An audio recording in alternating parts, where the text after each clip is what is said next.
Hey everybody, Brandon here, coming to you from deep behind enemy lines. I've been living amongst them for months now, and they're not on to me yet, but I think they're getting suspicious. So much so that I was afraid that if I broadcast from home this morning, it could be traced back to the place where I'm staying. So instead, I decided to do it from an undisclosed location, uh, right downtown. Outside Brewing, corner of Washington and First. It's a perfect spot, very discreet. So hopefully this will get through to you, and hopefully it won't be my last transmission. So I just finished reading Secret History by Donna Tartt, checked out from the Grand Haven Library, which in itself was a risky move. And I've been meaning to read this book for like 20 years, and I'm not sure why I haven't. I read her other books and liked them a lot, and always heard good things about The Secret History. I just never got around to it for whatever reason. So I was finally moved to read it after listening to a great podcast called Once Upon a Time at Bennington College. Great, it's good, it's juicy. It's about when Donna Tartt, Bret Easton Ellis, and Jonathan Lethem were all students at Bennington College in New England in the 80s. They were all young and hot. And the setting of The Secret History is a small college in New England. It's clearly based on Bennington College. In the podcast, you get to know some of the real people who the characters were based on in the novel. So, of course, I wanted to go read it finally, and I did. And I liked it. I liked it like I like all of her books. She is an amazing storyteller, and she really draws deep, rich characters who just get their hooks in you. And so her books are always worth reading.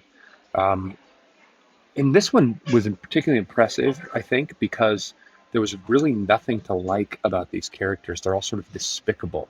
And yet, over the course of 500 pages or whatever it is, she makes you care about them somehow. And, she doesn't really break any new ground in terms of the ideas. The book is sort of about how these kids lose their humanity to the extent they ever had any, and they lose it through being rich and detached from the rest of the world, and then from this intellectual pursuit of some form of enlightenment that leads them to commit two murders, including one of the members of their circle, one of their friends. So it's pretty awful. But she is just a master of walking the tightrope between like the heavily plotted thriller on the one hand and the richly layered literary novel on the other. She pulls it off, and this one, just like she pulled it off so well in The Goldfinch and in The Little Friend. So this book has a plot, and it moves, and a lot happens, and it keeps you on the edge of your seat. But the great thing about it is, again, the characters. There's nothing likable about them, and she doesn't even really do anything to make them likable. She doesn't she doesn't stretch to show you anyone's softer side or anything like that. And yet somehow, by halfway through the book, you care what's going to happen. Like, you really care, and you want to know, and you want everything to be okay. And of course, it's not. It's far from okay. And she doesn't go for any easy outs, and she doesn't let anybody off the hook here, which is nice.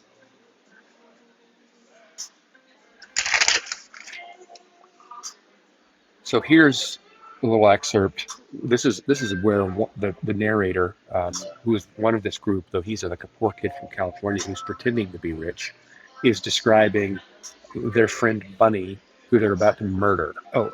And the narrator, Richard, has just sort of been cataloging all the ways that the character Bunny was infuriating them and terrifying them, all the things that were driving them to want to kill him.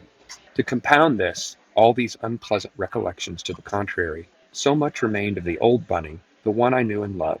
Sometimes when I saw him at a distance, fists in his pockets, whistling, bobbing along with his springy old walk, I would have a strong pang of affection mixed with regret.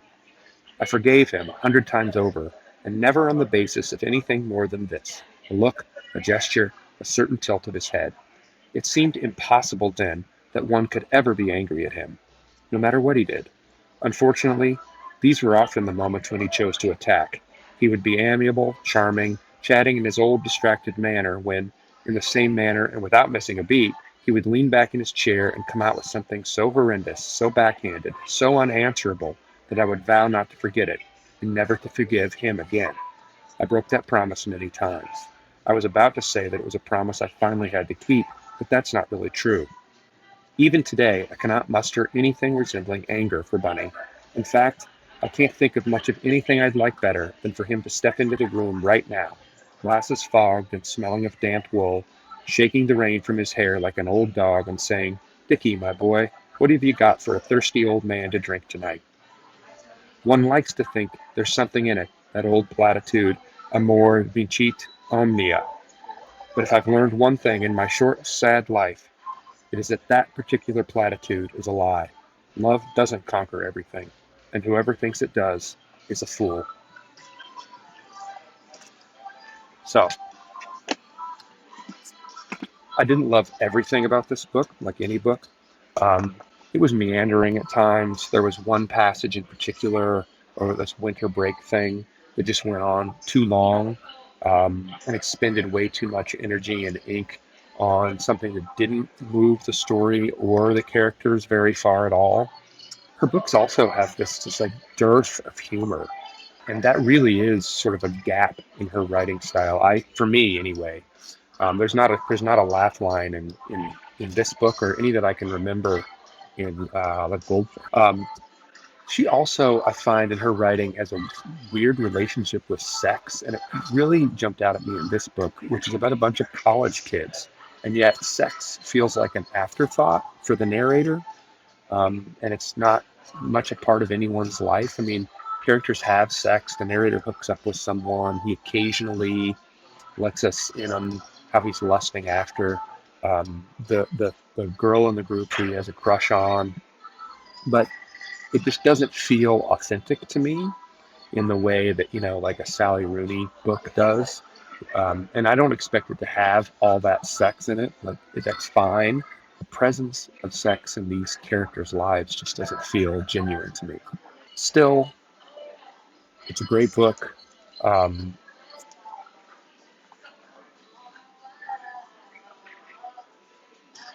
it's a riveting story. Characters you won't forget. When it was done, I missed them and I missed their world. So you can't get a book much higher praise than that. It's A Secret History by Donna Tartt. Thanks for watching. Hope to see you again soon. Wish me luck.